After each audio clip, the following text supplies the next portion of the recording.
Joplin's Was it Springfield Cage of Honor? Rams. Was it Cage Yeah, of? Cage of Honor. Yep. Yep. You know what's funny is I used to take people over to Cage, and that's how we found out the same thing. That after you win, you're suspended in Oklahoma.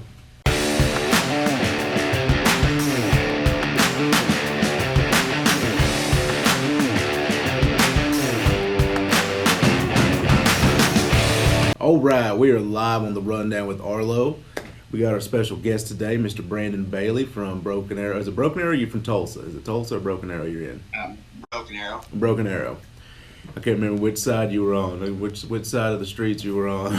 Yes, sir. All right, Brandon. So for people who don't know today, Brandon is I've been wanting to get this man on the show for a while. Even though it's a new show, I've been wanting to get him on. I knew I was going to put him on this show. Brandon is a war vet, a military veteran, a MMA fighter, and a doctor. I always call him. He don't even really know me, but I always tell people he's Captain America. I said, and you got like the boy next door look to you, man. Like it just works for you, man. It just works for you. So you got you're like I said, you're an MMA fighter. You're a military vet. You're a doctor. Which one did you start first?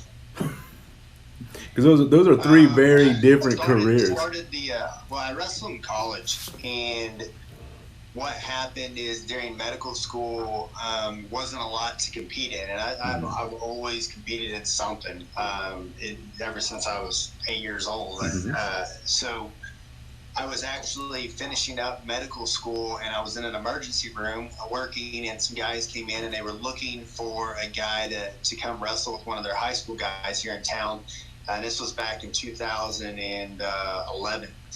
And the guy was a four-timer, and at that time, he was a two-timer getting ready, going for his third, and they just didn't have anybody to work with him.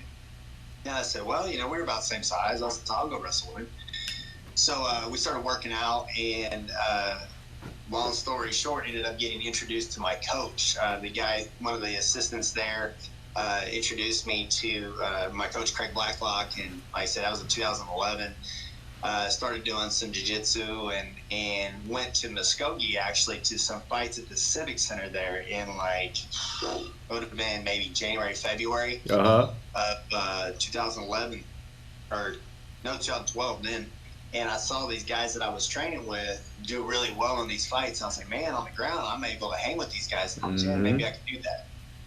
And so the week after I graduated medical school, I took my first fight. It was over in Tahlequah at T-Bones. I was there. I didn't remember you. I didn't meet you there, but I was working with Brian Porter then. Yeah, the main event was Levi Avera You the guy at my clinch. I can't think of his Todd Hunter. I think it was Todd Hunter and Avera with the main event. You bringing out some old days, mentioning T-Bones and Tahlequah. That's where it was at, man. Started that. I guess the military kind of came on in the same. I joined the military in 2000. It was either 8 or 9 is when I swore in. It kind of went in concurrent with my military or my medical stuff. And then, man, I've just honestly kind of kept them all up and been doing the same things ever since then. Now, how stressful, exhausting is that life? That's like three main careers that you don't see those blend. You know what I mean? You don't see those blend very well, and you blended them pretty well. Let me tell you. There was periods during medical school that I really. I had to take about a 6-month sabbatical from fighting, and I would show up and train every once in a while, but just the hour requirements. I mean, they put limits on your training in medicine, but I mean, during residency, I would work 120-hour, 130-hour work weeks for weeks on end, and so trying to fit that in was difficult. My amateur career, I did fairly well. I mean, I think I was total 18-3. I fought a bunch of times in Missouri and didn't find out until later on that they weren't sanctioned when an amateur in Missouri. Which one was it? Was it 2013? I won one of the titles over in Joplin. I mean, I fought Joplin. Was it Cage of Honor? Was it Cage of Honor? Yeah. Yep. You know what's funny is I used to take people over to Cage, and that's how we found out the same thing. That after you win, you're suspended in Oklahoma. You know, one of the crazy, right before I turned pro, I took a fight in, I think it was Springfield, but for WCF, I had their 45 pounds. So I had the Cage of Honor 45-pound title. I had the TKO or Oklahoma, over here at Oklahoma City. I had their 45-pound amateur title, and then I had WCFs up in Kansas and in Southwest Missouri. So I go up and fight to defend that title, and then I got offered a fight for LFA here at Hard Rock. And a guy that Alexander Stevens, now I'm friends with the kid.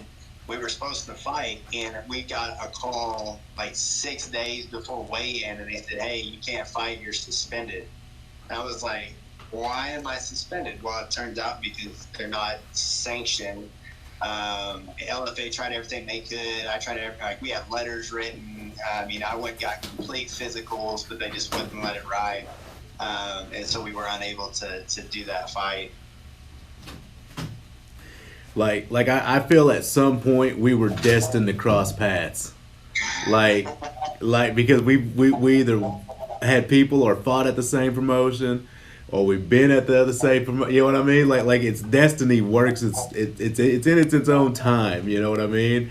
Like we slowly ticked down when we were going to cross paths, and I get to do this interview. It's been cool, man. I've been able to do this, you know, man, for it doesn't even seem real, but literally almost a decade now. And by doing that, I've met some cool people. I've gotten to do some cool things. Gotten to be able to travel around and see some folks, and you know, and like yourself, when we got to sit and talk at FCF, and then I mean, I think I saw you at the XFN fights a month and a half or two ago. Yep. And, yeah, it's neat to be able to put faces to names and see those different things. Definitely, man, definitely.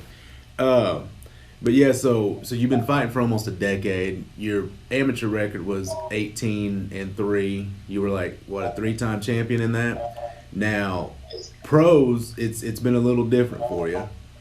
You're 3-5 on the comeback. Yeah. Just had. Honestly, man, it's just kind of been back and forth. My first fight ever was Daniel Perry, who just fought Aaron Pico for Bellator. And me and Daniel it was a good scrap. He caught me with a head kick, and it didn't put me out, but it buckled my legs. And if you go back and watch the fight, it's kind of interesting because it was back before XFN did 5-minute pro rounds, so it was 3-minute rounds.